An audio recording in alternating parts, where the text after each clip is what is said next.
निसर्ग अंगणापासून डोंगरापर्यंत या मालिकेत तुमचं स्वागत आहे। टिटवी माणसाने अशुभ म्हणून बदनाम केलेला हा एक पक्षी। या आपल्या अंगणापासून भेटणाऱ्या निसर्गात अनेक सुंदर झाडं, कीटक, पशुपक्षी आपल्या आजूबाजूला नेहमी दिसत असतात। पण जनमानसात त्यातलं काही उगाचच अशुभाचा शिक्का माथी घेऊन सतत घृणास्पद ठरत आलेला आहे।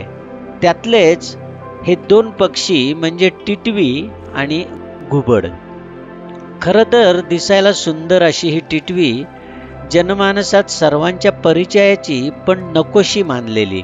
संपूर्ण भारतभर आढळणारा हा सर्वसामान्य पक्षी Bangladesh, Pakistan, Sri Lanka, Myanmar, Iran, Iraq अशा देशांमध्येही आढळतो। मुरमाड ओसाड माळरानावर, पाणवठ्याच्या परिसरात, लागवडीखालच्या शेतात, कुरणात, तलाव, नद्या, ओढे यांच्या आसपास टिटवी हमखास आढळते। जगभरात टिटवीच्या 2 प्रजाती आणि 25 जाती आहेत। लाल चोच, काळ्या रंगाचे डोळे, गळा आणि छाती, त्या खाली पोटाकडे पांढरा रंग, तर पाठीकडून पंखापर्यंतचा भाग तपकिरी रंगाचा असतो। पिवळ्या रंगाचे लांबट पाय आणि दोन्ही डोळ्यांजवळ असणारे लाल रंगाचे कल्ले अशी ओळख असणारा हा सुंदर पक्षी। हिला हिंदीत टिटाई, टिटी तर इंग्रजीत रेड वॉटर्ड लॅपविंग असं म्हणतात। पायांच्या विशिष्ट रचनेमुळे टिटवीला झाडावर बसता येत नाही, त्यामुळे ही झाडावर घरटही बांधत नाही। ती जमिनीवर सतत तुरुतुरु चालत असते। हे पक्षी कायम एकच परिसरात राहतात। त्यांना त्यांची हद्द अतिशय प्रिय असते। टिटवी जोड्यांनी किंवा 3-4च्या गटांनी चालत असताना जमिनीवरील कीटक, काळ्या सुरवंट असं खात जात असतात। नर आणि मादी टिटवी हे दिसायला सारखेच असतात। यांचा विणीचा काळ साधारणपणे मार्च ते ऑगस्ट असा असतो। नदीकाठच्या किंवा रानातल्या ओसाड जमिनीवर, निर्जन डोंगर माथ्यांवर मातीत आपल्या पावलांनी खोल खड्डा खणून टिटवी या खड्ड्यात अंडी घालते। जमिनीवरच्या छोट्या उथळ खड्ड्यांमध्ये 2-4 दगडगोटे, काही बारीक खडे, शेळ्या मेंढ्यांचा आणि शाशांच्या लेंड्या असं जुजबी घरट करून मादी 4 अंडी घालते। फिक्कट तपकिरी रंगाच्या अंड्यांवर लहान मोठे काळे डाग आणि टिपके असतात। कधीकधी रेल्वे रुळालगतच्या दगडांमध्येही यांची अंडी आढळतात। त्यामुळे अंडी आणि दगडांमधील फरक चटकन आपल्याला ओळखता येत नाही। दिवसा रणरणत्या उन्हातली एखादी शांत दुपार आणि रात्रीच्या नीरव शांततेत गूढ आणि भयान असणारा असा कर्कश टाहो फोडणारा आवाज निसर्गाने टिटवी या पक्षाला दिलेला आहे।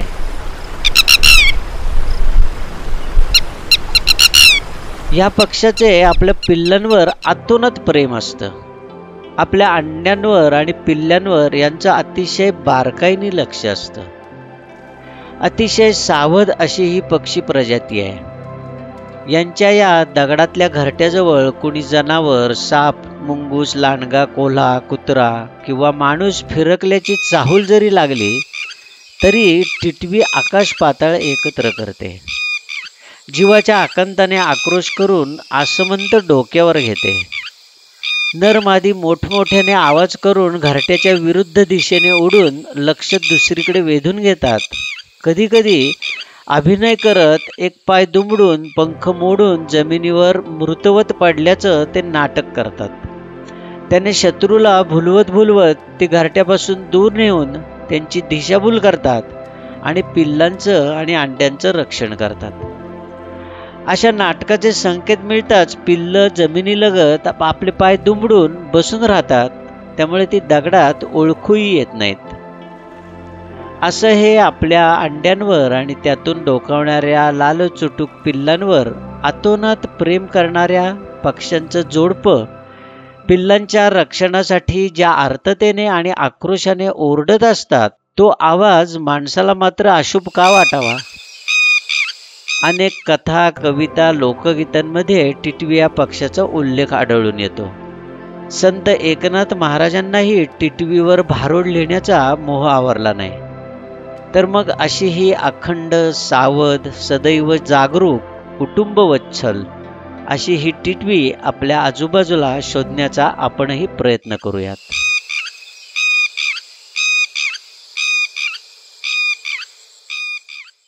घुबड. माणसाने असाच अशुभ ठरवलेला अजून एक पक्षी म्हणजे घुबड. घुबडाचा आवाज ऐकला की मृत्यू येतो, त्याला दगड मारला तर माणूस झिजून मरतो आणि अशा अजूनही काही अवैज्ञानिक आणि अशुभ कल्पनांनी घुबडाला अपशकुनी मानून त्याची अवहेलनाच केली आहे. स्मशानात मोठे वृक्ष आणि शांतता असल्यामुळे या पक्षाचे वास्तव्य इथे असतं, म्हणून काही ठिकाणी याला मढेपाखरू म्हणतात. घुबड हा शांतताप्रिय पक्षी आहे, त्यामुळे तो मोठे वृक्ष आणि दाट झाडीत राहतो. शहरात दाट झाडी असलेल्या ठिकाणी हा अनेकदा दिसतो. घुबड हे निशाचर असल्यामुळे जेव्हा सर्व जग झोपलेलं असतं तेव्हा ते जाग असतं, आणि हेच घुबडाचं महत्त्वाचं वैशिष्ट्य. कारण घुबडाला दिवसात दिसत नाही, म्हणून ते रात्री आपलं भक्ष्य शोधण्यासाठी फिरत असतात. हा जगभर आढळणारा पक्षी आहे. जगभर त्याच्या 200 पेक्षा अधिक जाती आहेत. भारतात त्याच्या गव्हाणी घुबड, शिंगी घुबड, पिंगळा, रानपिंगळा, हुमा घुबड अशा काही जाती आढळतात. घुबडाचं शरीर आखूड आणि भरीव असतं. सर्व जातींच्या घुबडांचं डोकं मोठं असतं. चेहरा बशीसारखा पसरट आकाराचा असतो. डोळ्याभोवती पिसांचं वलय असतं. कान डोक्याच्या कडेला असून ते वर खाली किंवा पिसांखाली झाकलेले असतात, ते आपल्याला दिसत नाहीत. डोळे लाल असतात. माणसांचे डोळे जसे खोबणीत फिरतात तसे घुबडाचे डोळे फिरत नाहीत. त्यामुळे एखादी हलणारी वस्तू पाहायची असेल तर त्यांना संपूर्ण डोकं फिरवावं लागतं. ते एखाद्या दुर्बिणीप्रमाणे दूरपर्यंत बघू शकतात. मोठ्या डोळ्यांमुळे ते रात्री सुद्धा स्पष्ट बघू शकतात, पण जवळचं मात्र त्यांना अस्पष्ट दिसतं.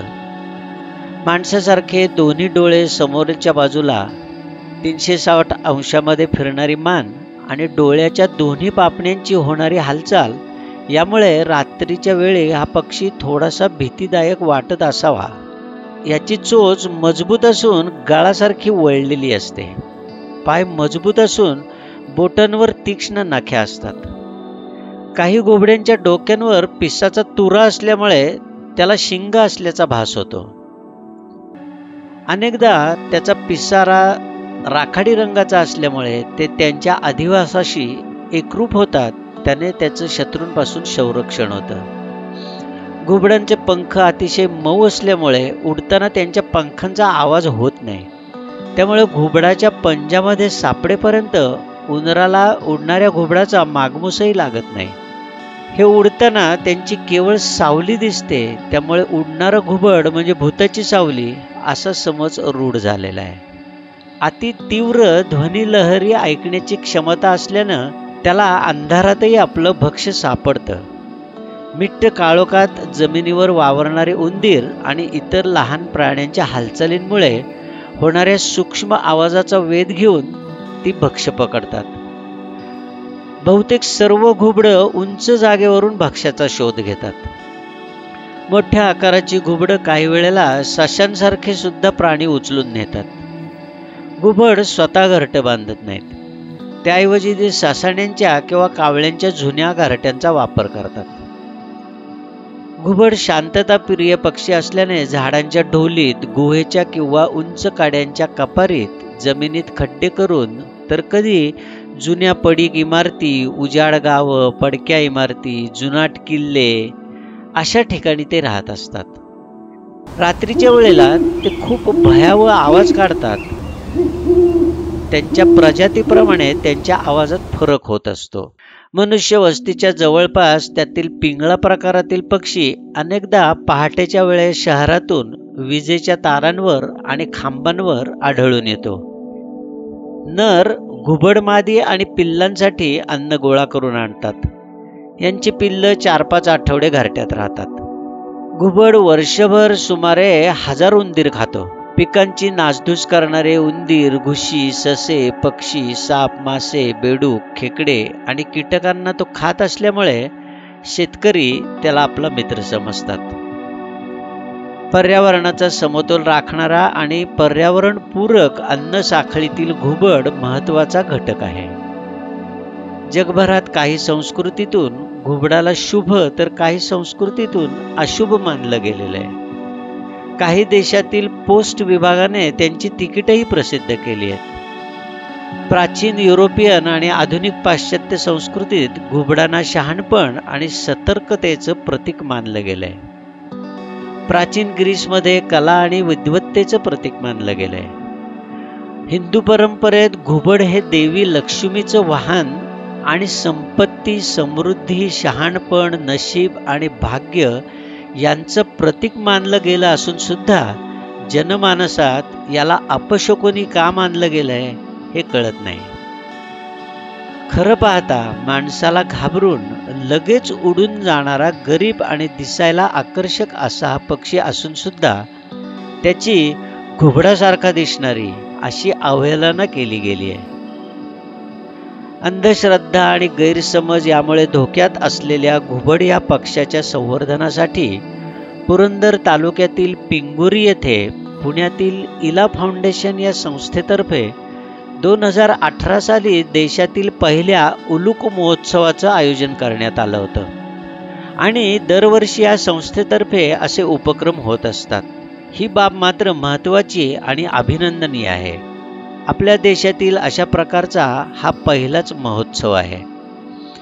असे निसर्गाशी नातं जोडणारे उपक्रम आपणही आपापल्या परीने करत राहू, तेव्हाच या अंगणापासून डोंगरापर्यंतच्या निसर्गाचं रक्षण होईल.